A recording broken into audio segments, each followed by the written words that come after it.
បាទជំរាបសួរពុកម៉ែបងប្អូនទាំងអស់គ្នាបាទថ្ងៃនេះគឺខ្ញុំមានដំណឹងដ៏រីករាយមួយជំរាបជូនពុកម៉ែបងប្អូនទាំងអស់គ្នាជាទីសន្តាប់បាទថ្ងៃនេះគឺទូរទស្សន៍អាស៊ីសេរីដែលបានបំលែងខ្លួនពីវិទ្យុអាស៊ីសេរីយើងដឹងទាំងអស់គ្នាហើយថាវិទ្យុអាស៊ីសេរីគឺជាវិទ្យុដែលផ្សាយព័ត៌មានពិតផ្សាយព័ត៌មានឯករាជ្យពីប្រទេសកម្ពុជាហើយចែកជូនទៅប្រជាពលរដ្ឋខ្មែរទាំងអស់នៅក្នុងប្រទេសកម្ពុជាហើយថ្ងៃនេះដែរគឺសេចក្តីថ្លែងការណ៍របស់ទូរទស្សន៍អាស៊ីសេរីគឺពួកគាត់បញ្ជាក់ថានឹងចាប់ផ្ដើមដំណើរការផ្សាយនៅថ្ងៃទី17ខែវិច្ឆិកានៅឆ្នាំ2025ប្រហែលថ្ងៃខាងមុខនេះហើយកម្មវិធីផ្សាយនេះគឺមានផ្សាយចាប់ពីម៉ោង7:30នាទីដល់ម៉ោង8:30នាទីល្ងាចមកនៅក្នុងប្រទេសកម្ពុជាហើយកម្មវិធីផ្សាយនេះដែរគឺមានផ្សាយនៅលើទំព័រ Facebook ដែលមានដាក់ថា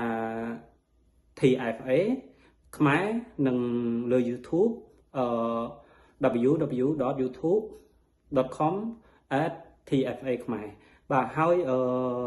យើងដឹងហើយថាទូរទស្សន៍អាស៊ីសេរីឬក៏ក្រុមការងារចាស់របស់វិទ្យុអាស៊ីសេរីនេះគឺតែងតែនាំយកព័ត៌មានពិតឬនិងព័ត៌មានផ្សេងៗដែលផ្សាយពីប្រទេសកម្ពុជាចែករំលែកជូនទៅប្រជាពលរដ្ឋខ្មែរឲ្យដឹងថាតើសកម្មភាពនិងការងារសពថ្ងៃរបស់ប្រជាពលរដ្ឋខ្មែរជួបទុក្ខលំបាកអ្វីខ្លះហើយរដ្ឋាភិបាលដែលដឹកនាំដោយលោកហ៊ុនសែនលោកហ៊ុនម៉ាណែតនឹងធ្វើទុកបុកម្នេញនិងគៀបសង្កត់ជិះជាន់ប្រជាពលរដ្ឋយ៉ាងណាខ្លះជាពិសេសទៅទៀតនោះគឺមន្ត្រីក្រមអាវ៉ាតរបស់លោកហ៊ុនសែនលោកហ៊ុនម៉ាណែតនោះតែងតែប្រព្រឹត្តប្រឆាចផ្សេងហើយទូរទស្សន៍អាស៊ីសេរីគឺជាស្ថាប័នព័ត៌មានមួយឯករាជ្យដោយប្រជាពលរដ្ឋខ្មែរទាំងមូលមិនថានៅក្នុងប្រទេសកម្ពុជាក៏ដូចជានៅក្រៅប្រទេសផងដែរដែលអាចជឿទុកចិត្តបានហេតុដូច្នេះហើយសូមពុកម៉ែបងប្អូនទាំងអស់គ្នាសូមអញ្ជើញចូលរួមតាមដានស្ដាប់និងទេសនានៅវិទ្យុអាស៊ីសេរីនៅ